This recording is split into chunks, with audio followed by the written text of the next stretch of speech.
All right, enough of the graphic because we have some very, very special guests joining us here on the set. To Jamie's left, we have Mr. Doug Krock joining us with his wife, Ann. Doug, can you give us some introductions on who might be Yes, tell us all these lovely you? ladies with you. This is my amazing wife, Ann, and my two wonderful children, Ellen and Andrea. Fantastic. Hi, welcome. Very nice meeting you. And then let's introduce basically the newest member, the adopted member of the family, right? Dr. Alicia Morgan's joining me to my right here. Doc, thank you so much for joining. The Krocks, thank you so much for joining. You two met the day before Thanksgiving. Doug, can you take us through what happened in what's supposed to be, right, a joyous time, Yep. families here? Well, it turned out a joyous time because I got hooked up with Dana-Farber Cancer Institute. I called on the Friday before the Wednesday that they saw me, Sure. the day before. 3 business days, let's say. Yes. Wow. And they got me in, and I have been receiving the best care in the world since then. Wow. Well, how were you feeling? What made you make that phone call? Well, I wasn't feeling very well, and I had a physical, and my PSA numbers came back, and they were not where you want them to be. And thus began your relationship with Dr. Morgan. Yes. Dr. Morgan's, just walk us through the importance of that step, that important step that he took that led you your relationship, and why that helps relationships that you have with patients as they receive their treatment. Well, I think, when patients are able to reach out, make those appointments, it's so powerful because it really gets them started on a treatment journey. And I was just mentioning to him and to his family before we came out that he actually got treatment that was defined just maybe a couple of weeks before he started on that treatment. And we know that that combination is going to be much more effective, both in helping him feel well, but helping him live longer. And so it's really exciting to have the opportunity to work with people like the Krocks and to try to do our best. So your diagnosis was metastatic prostate cancer. Yes.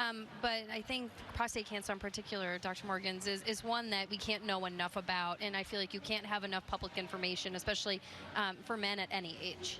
I completely agree. Most common cancer, besides skin cancer, in men in the United States, and the biggest risk factor is getting older.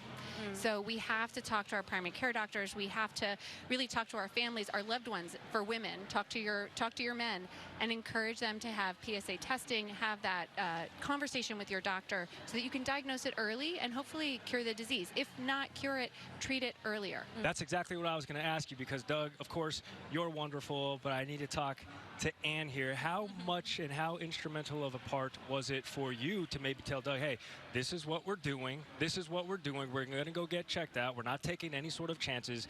Make the call, and let's get this done. How important was that for you as a caregiver? Yes, it was very important because, like Doug said, he wasn't feeling well. It was obvious something was wrong, and we needed some good care. Yep. And I can't say enough good things about Dana-Farber. They are amazing, and they've been so good. Everyone there, no matter who you're dealing with, has been fabulous.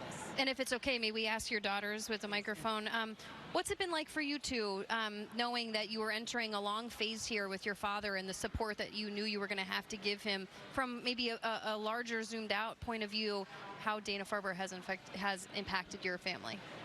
I would say it's hard because we don't live that far away, but we don't live right there. So knowing that somebody was taking care of him sort of almost in that day-to-day, like Dr. Morgan's was sort of that little replacement. We knew that she was taking just really good care of him and all the nurses and everyone there. Every time he would come home from a treatment, he would just rave about the experience that he had. It was like he was excited to come home from there and like share all that with us. So. And let's spin it forward too, right? Because you're getting world-class care with Dr. Morgan's at Dana-Farber. Yes. And it needs to get you and your family back to doing things that you love doing. Italy, Iceland, those are just passport stamps. So now that you may be in a good place, how does life get better, go on, and allow you to do the regular day-to-day? Right.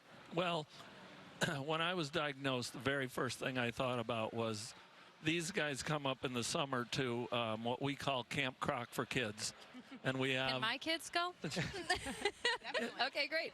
And we have a bunkhouse up back, and we have space for everybody, and we swim, and we kayak, and we hike. And when I was diagnosed, the very first thing I thought of is Camp Krock for Kids going to happen this summer.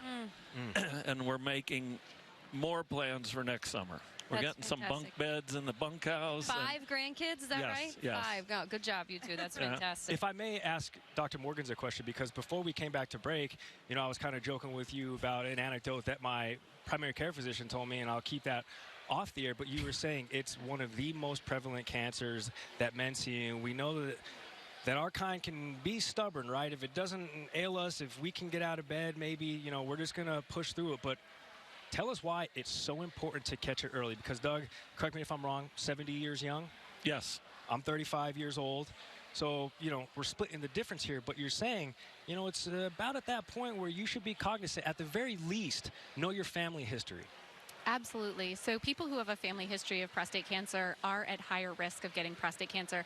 In addition, Black American men are at higher risk of getting prostate cancer. And so these groups in particular need to think about PSA screening, which is really a blood test, a simple blood draw to do in the clinic with your primary care doctor. You can do that around 40, 45 years old. The rest of us, we should all be thinking about getting that done by 45 to 50 years old. A digital rectal exam, which sounds terrible, but is very, very brief, could also be helpful. But if you can't do that, at least do the blood test, the PSA. That's what my primary care told me. He gave me the little piece of paper, and he was like, hey, you're going to this building on this day. You're giving them blood. We're testing everything. And I was like, all right, Doc. That's great. I don't have the DR in front of my name. Knowledge is power. You mentioned, Dr. Morgans, that for Doug and his family, the treatment that he started receiving weeks before his diagnosis. So it sounds like prostate cancer treatment is constantly advancing. What are some of the recent updates that we should know about? It's absolutely advancing. We're now doing genetic testing to identify targetable mutations and really use personalized therapies for patients. We're also using radiopharmaceuticals, which is essentially radioactive fluid that we inject into the vein, and it travels through the body and attaches to prostate cancer cells wherever they are and explodes little radioactive bombs on them. We are able to target these therapies to personalize treatment more than we've ever done before, and honestly, it's really just beginning. We're doing more each day. That sounds like incredible medicine against cancer. People above our plate grade and far smarter than us doing far more important And that's work. what Dana-Farber is good for, and that's why you have to text K-Cancer to 20222 to be able to donate. May I ask, and any one of the ladies in your life, and I want to hear the answer from you, but I want to ask the ladies first, what has been the hardest part of this journey, and what's been the biggest blessing? Just all of our friends and family and the support we've received from everyone, and his amazing ability to just be so positive through this, and no one did this to me. I will get through it, and is so grateful for all the support he's received from his family and friends, community, and Dr. Morgans and Dana-Farber. That's amazing. Yeah. And for you personally, I know it's about your support system, but you are the person that has to battle this, but it sounds like your approach has been unbelievable. Yeah, there's nothing I could do about it at this point. So I am in the right place with the right doctor and all of my care team. And I have the best family in the world. I have great friends. So I'm truly blessed. That's incredible. Yeah. Doug, last question for you before we wrap it up. Thank you guys so much. Did many decades as a social studies teacher kind of toughen you up? Listen, if I could deal with these kids with the support of my friends and family and my loved ones behind me, this is a piece of cake as long as I have my friends, family, and Dana-Farber behind me. Exactly. Yeah, I loved my job to the very last day. I was happy to retire, but of course. I spent 40 years in the classroom, and I walked out of there enjoying my job, and so I plan on continuing to live. That's and just not seeing myself as a cancer patient. Of course. But I'm just who I am, and we're going to go on. Semi-retired, though, because you are a camp director. Yes. Yes. Don't forget, Camp Krock Exactly. director. That is Doug Krock and his wife Ann and his daughters right behind him, joined by Dr. Alicia Morgans with us, prostate cancer survivor. You're fighting the good fight. Men out there watching, go get checked. Go get your blood test. Dr. Morgans, did I do that right? You did it right. Yeah. Go see your perfect. primary care physicians. Know your family go history. Get that blood test. All that, know your all family that good history. All stuff. that good stuff. Thank you so much for Thank you joining so us. much for being Thank here you and for sharing your having story. us. Thank you.